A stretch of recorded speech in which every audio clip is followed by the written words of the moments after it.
अब हम ये जानना चाहेंगे आपसे कि जो पहली रिपोर्ट आपने दी है उसका दायरा क्या है और उसमें किन किन चीज़ों का ध्यान रखा गया है?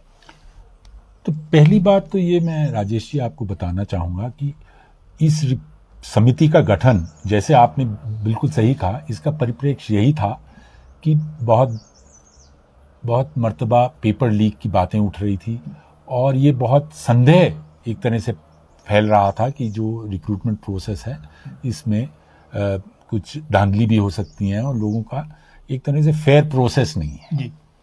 तो इसमें कैसे एक पारदर्शिता लाई जाए, इसमें कैसे लोगों में इसकी जो क्रेडिबिलिटी है, इसमें भरोसा जो है वो बढ़ाया जाए, सबसे पहले इसके पीछे सबसे बड़ी सोच ये थी जी। जब इस बात की थोड़ी गहराई से देखने की कोशिश की गई और सरकार ने ही एक कमेटी भी बनाई थी अभिषेक जैन के नाम से कमेटी से, तो उन्होंने पाया कि ये जो पुराना आयोग था ये बहुत ज्यादा टेस्ट करता था जी। एक ही व्यक्ति अगर वो क्वालिफाइड है, उसकी मिनिमम क्वालिफिकेशन पूरी करता है, तो उसको कई बार अलग अलग किस्म के टेस्ट देने पड़ते थे अलग अलग पोस्टों के लिए। हर पोस्ट के लिए एक ही साल में कोई 250-300 इश्तिहार निकलाते थे, 300 से ज्यादा भी इश्तिहार निकलाते थे कि अलग अलग विभिन्न पोस्टों के लिए, और हल्का अलग अलग टेस्ट होता था।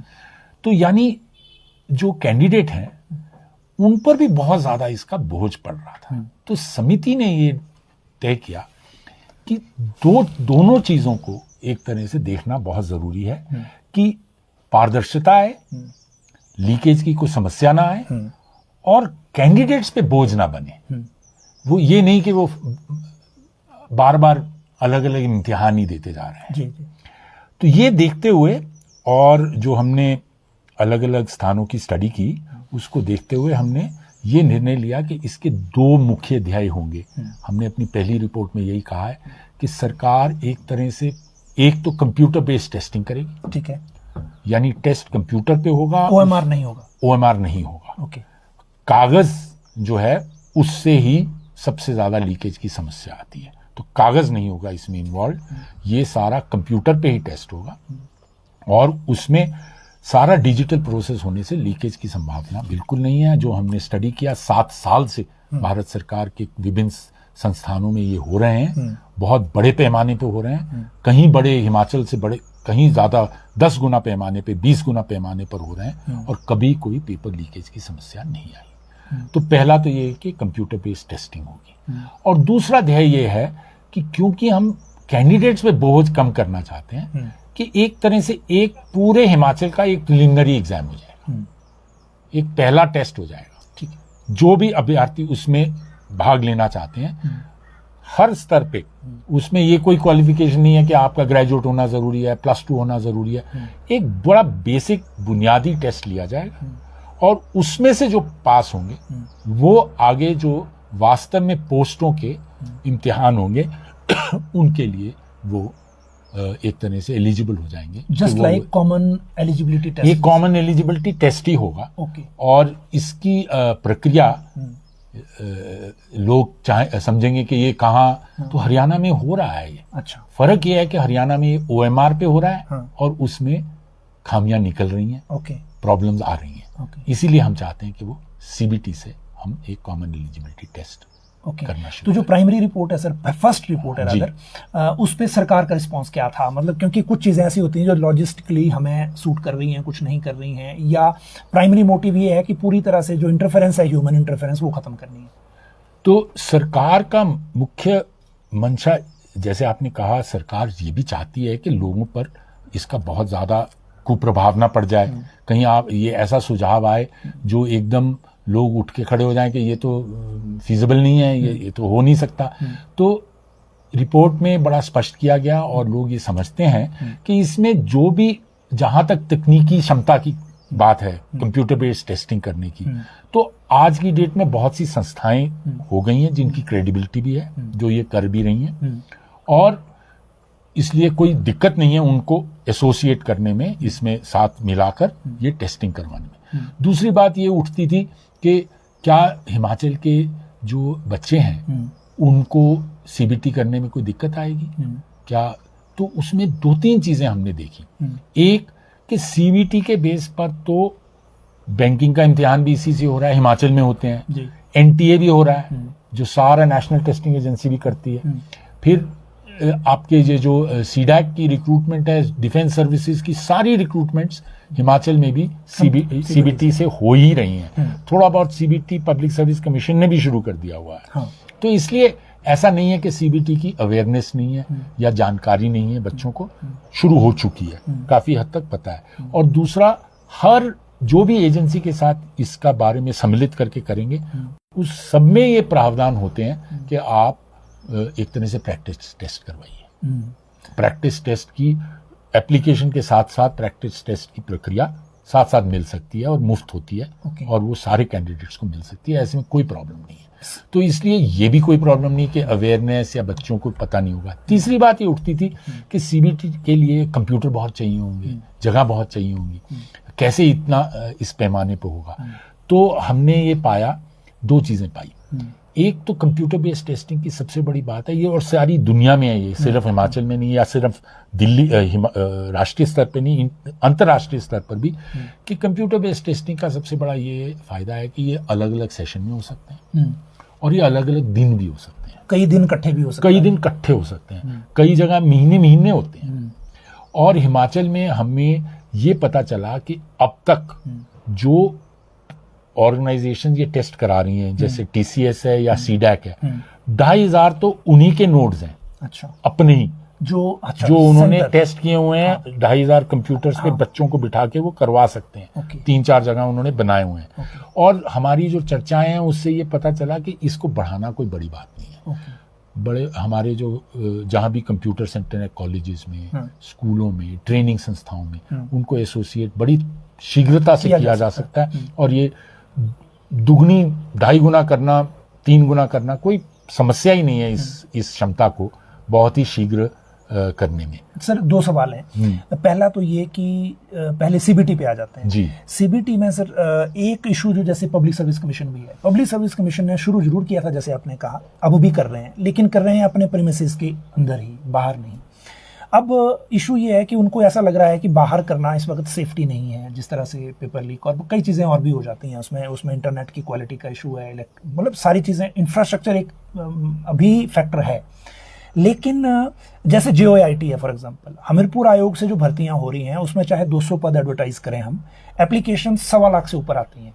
तो जब 1.25 लाख से ऊपर कैंडिडेचर होगा तो हम कैसे सीबीटी को मैनेज करेंगे? बड़ा आसान है जी। 1.25 लाख नहीं, हम तो सोच रहे हैं कि 1.5-2 लाख भी आ सकते हैं। अच्छा। पहली बार हमारा अंदाजा है कि 1.5 से 2 लाख लोग भी पहली मर्तबा आ सकते हैं। ओके। जैसे मैंने कहा कि ऑलरेडी हमारे यहाँ इतनी फैसिलिटी है कि इन्हीं संस्थाओं ने पूरा हिफाजत, सिक्योरिटी वगैरह का इंतजाम करके 2500 तो वो बिठा सकते हैं एक टाइम पर। समझो 3 सेशन एक दिन में किए, यानी 7,500 लोग एक ही दिन में इम्तिहान दे सकते हैं। और रिजल्ट भी जल्दी आएगा। 10 दिन में 75,000, 20 दिन में 1.5 लाख, यानी। और अगर मैं ये 2,500 को ये जो संस्थाएं करवा रही हैं, इनके पास पूरी क्षमता है, इनकी पूरा सिस्टम्स हैं, ये हम अगर और ऑफर करेंगे ट्रेनिंग इंस्टीट्यूशंस, कॉलेजेस के एरियाज वगैरह, ये उनको स्टडी करके उसमें क्या जरूरी है, झट रिपोर्टें देंगे, झट से वो बढ़ा सकते हो। 5-6 हजार 7 हजार करना कोई बड़ी बात नहीं है एक दिन। तो आप ये कह रहे हैं कि 2 तरह के एग्जाम होंगे क्लास 3 के लिए, एक सीईटी जो एलिजिबिलिटी टेस्ट है और दूसरा कैटेगरी वाइज। दूसरा कैटेगरी वाइज वो है दूसरी रिपोर्ट का। अगर आप चाहें तो हम दूसरी रिपोर्ट पे अभी बात करें या बाद में करना चाहें, नहीं साथ करना चाहेंगे। मैं सर ये समझाना चाह रहा हूं व्यूअर्स को ये समझाना चाह रहा हूं, क्योंकि बच्चे ना सर अभी इतना वेट में परेशान हो गए हैं कि 8 महीने हो गए सरकार, इसका रिजल्ट बहुत तेजी से आएगा। हाँ। सबसे बड़ी बात सीबीटी टेस्टिंग की है कि रिजल्ट आप अगले दिन ले लो, उसी समय ले लो। बच्चे को तो उसी समय रिजल्ट आ जाएगा। कट ऑफ है, उसको उसी समय पता चल जाएगा कट ऑफ मीट कर रहे हैं, कोई देरी नहीं है। लेकिन सर मैं ये कह रहा हूं कि डबल स्टेज एग्जामिनेशन, और दूसरा जो स्टेज है, जो बच्चे एलिजिबल होंगे उनके लिए फिर ग्रुपिंग हो जाएगी। मतलब सीईटी के बाद ग्रुपिंग हो जाएगी। ग्रेजुएट हो आप, और ग्रेजुएट लेवल इम्तिहान कोई आप पसंद कर रहे हो, तो पहले हम सुझाव भी यही देने जा रहे हैं कि ये सीईटी के बाद 2 महीने के अंदर 2 महीने में आप एक ग्रेजुएट लेवल जो पोस्टें हैं उन सब का इकट्ठा टेस्ट कर देंगे तुरंत। उसमें कम कैंडिडेट होंगे क्योंकि जो सीईटी से निकल के आए हैं वही आ सकते हैं, और वो बड़े अच्छी तरीके से फिर वो टेस्ट होगा और उससे रिक्रूटमेंट हो जाएगी। तो एक टेस्ट ही और देना है, और इसी तरह +2 का उसके उपरांत करेंगे ताकि डुप्लीकेशन ना हो। जो ग्रेजुएट में पास हो गए उनको दोबारा बैठने की जरूरत नहीं है, जो निकल चुके हैं वो आगे बढ़ गए तो फिर +2 का हो गया।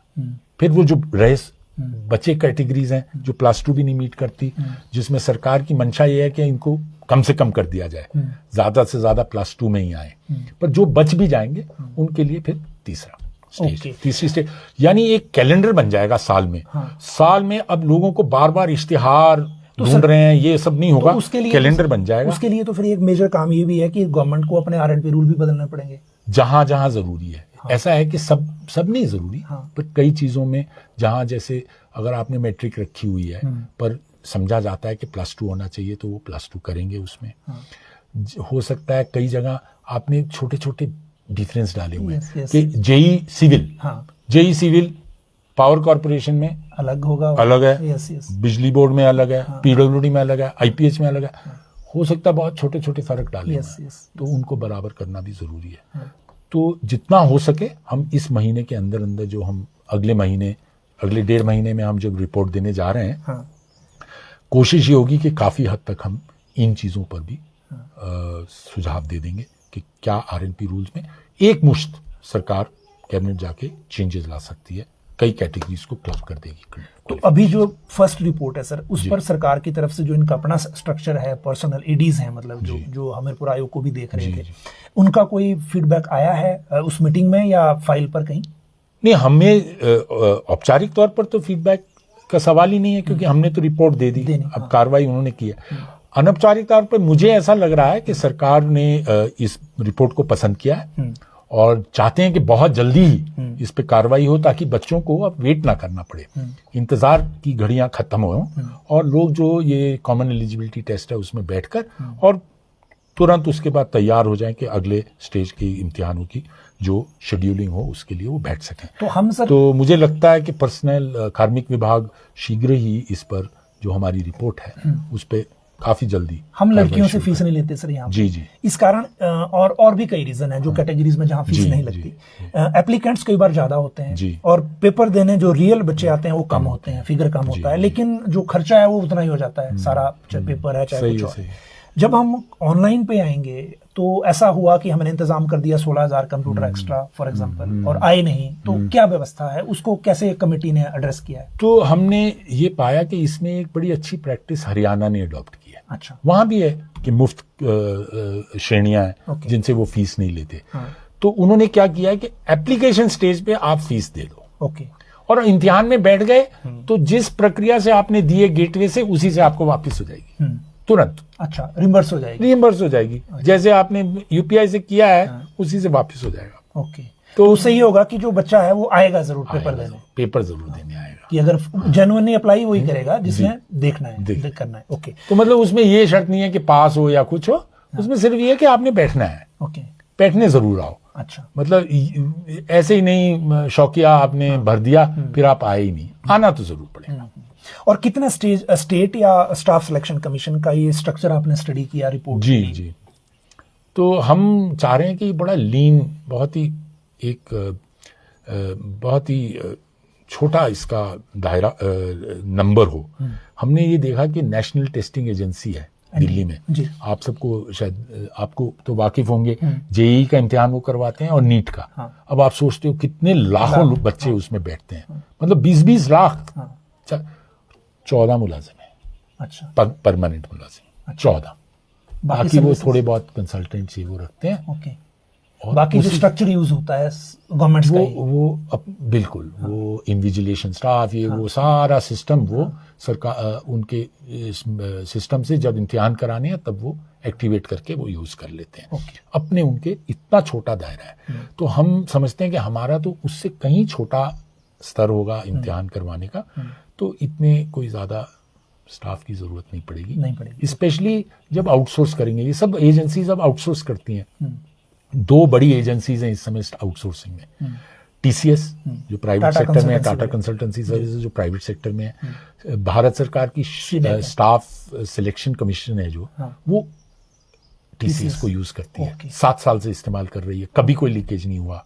और NTA भी एक इम्तिहान के लिए TCS को इस्तेमाल कर रही है। भारत सरकार की जितनी भी डिफेंस की क्लास 3 की, हाँ, वो CDAC जो एयरमैन है, आज जो अग्निवीर वो तो कंपनी भी सरकारी ही है, वो सरकार का ही एक एजेंसी है CDAC, और वो टेंडर में बिड भी नहीं करते। उनसे आप सीधा रिश्ता जोड़ सकते हैं और वो कर देते हैं। वो शायद सरकार ने भी इंस्ट्रक्शन दी है कि सरकार पे कुछ बातचीत शुरू करें। जी, सरकार का ऐसा लग रहा है, मंशा यही है कि हम सीधा CDAC से, क्योंकि हम जल्दी करना चाहते हैं, हम लोगों को अब इंतजार नहीं करवाना चाहते, टेंडर की प्रक्रियाओं में टाइम लगता है, तो जल्दी से इसको CDAC से बातचीत करके। तो फिर फाइनल रिपोर्ट हम कब एक्सपेक्ट करें आपकी? हम उम्मीद करते हैं कि अक्टूबर के पहले हफ्ते में आपको सरकार को दूसरी रिपोर्ट भी पूरी डिटेल में जो स्टडी, जिसमें कैटेगरी वाइज कितने इम्तिहान होंगे और किस तरह होंगे, हर कैटेगरी को किस तरह ये एजेंसी रिक्रूटमेंट के लिए पारदर्शी रूप से कर सकेगी अपना कार्य, और कहाँ मोटे तौर पर, स्पेशली मोटे तौर पर तो पक्का हो सकता है, बारीकी से भी हमारे अगर समय लगा तो हम RNP रूल्स में क्या क्या चेंजेस लाने हैं, कहाँ वो भी सब सुझाव दे देंगे। अच्छा, उसी के साथ ही उसी रिपोर्ट। हाँ सर, वो इसलिए भी जरूरी है क्योंकि देखिए सितंबर 2022 में एडवर्टाइजमेंट हुई हमीरपुर आयोग से, 79 पोस्ट थी और टोटल पोस्ट कोड थे 79, जबकि टोटल पोस्टें वो 500 के आसपास ही बन रही थी। तो मतलब ये था कि कई 4, 2, 3 ऐसी पोस्टें हैं, पूरा स्ट्रक्चर उसमें यूज होगा। तो जो मल्टीप्लिकेशन है बीच में, उसको खत्म करने से ये होगा कि अगर हम एक कॉमन एलिजिबिलिटी पे आ जाएं तो बड़े सारे डिपार्टमेंट्स की तो इकट्ठी निकल जाएंगी। तो दो स्टेज पे हो जाएगी। एक तो कॉमन एलिजिबिलिटी से नंबर कम हो जाएगा, और तो जितने वो सीरियस बच्चे हैं जिनकी अच्छा, हमने ये भी रेकमेंड किया है कि ये बच्चे हर साल कॉमन एलिजिबिलिटी भी दे सकते हैं, अपना जो छूट जाते हैं, जैसे टेट की तरह। हमने तो ये भी सुझाव दिया है कि आप इसको लाइव रख सकते हो 1 साल से ज्यादा। अच्छा, जो एक बार एलिजिबल हो गया है, हाँ जी, CET से जो एक बार पास हो गया है, उसको 1 साल से ज्यादा लाइव रखिए। अच्छा। क्योंकि हो सकता है 1 साल में कई पोस्टें निकले ही ना, हाँ, जिसमें वो इंटरेस्टेड है, उसको फिर CET लिखना पड़ेगा अगले साल, तो उसको लाइव रखिए। 5 साल के लिए कर लिया, 3 साल के लिए हमने सुझाव दिया कि उसको लाइव रख दो, वो ताकि बच्चों पर प्रेशर नहीं पड़े कि दोबारा इम्तिहान लिखना पड़ रहा है एलिजिबिलिटी का हर साल, वो भी कर सकते हैं वो। और हमने तो सुझाव दिया कि कीजिए, क्योंकि बच्चों पर जितना कम बोझ पड़े वो अच्छा है। इससे बोझ लोगों को लगता है अरे 2 बार इम्तिहान लिखना पड़ेगा। आप ये सोचिए, एक ही बच्चे को 10 इम्तिहान लिखने पड़ रहे थे, 15 लिखने पड़ रहे थे, अब 2 ही लिखने पड़ेंगे।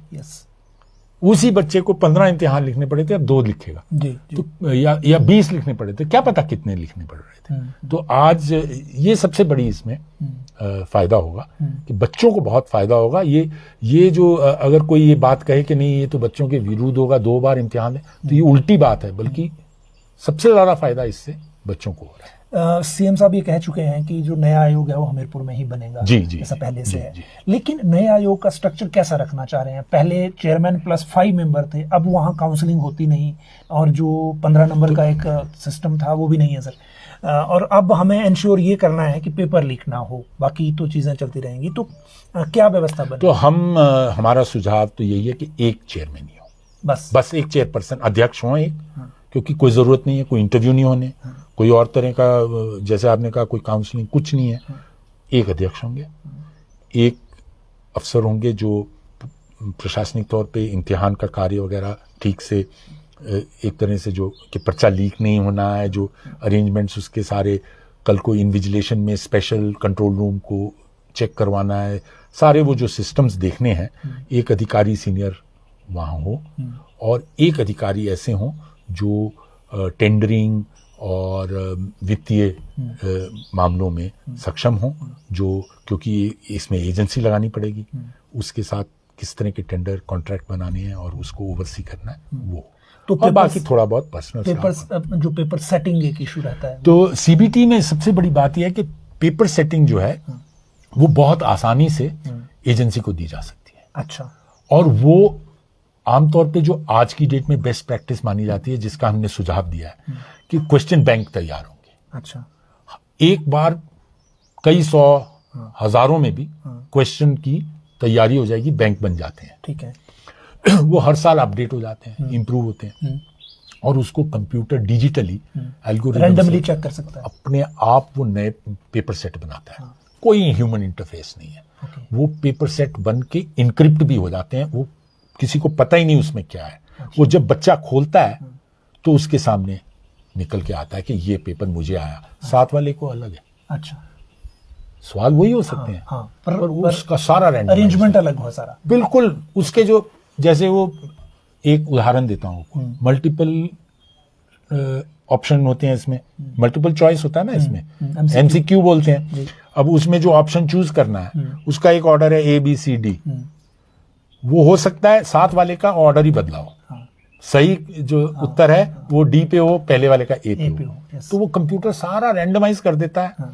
पेपर सेट भी बदल सकते हैं, जो एक ही तरह के उसमें डिफिकल्टी स्तर पर लेकर वो पेपर सेट ही अलग अलग हो सकते हैं। फिर उनको कंप्यूटर पे ही नॉर्मलाइज करने के लिए सिस्टम है, सारा हो जाता है। तो डिजिटली बहुत कुछ हो जाता है, ह्यूमन इंटरफेस की जरूरत ही नहीं। हमीरपुर में जो पेपर लीक हुआ सर, या जो नेटवर्क क्रिएट हो गया, उसकी मेजर वजह क्या थी? क्योंकि आपके साथ कोई डिस्कस हुआ ये कि क्यों देना पड़ रहा है? मैं इसमें जाना नहीं चाहता था। अच्छा।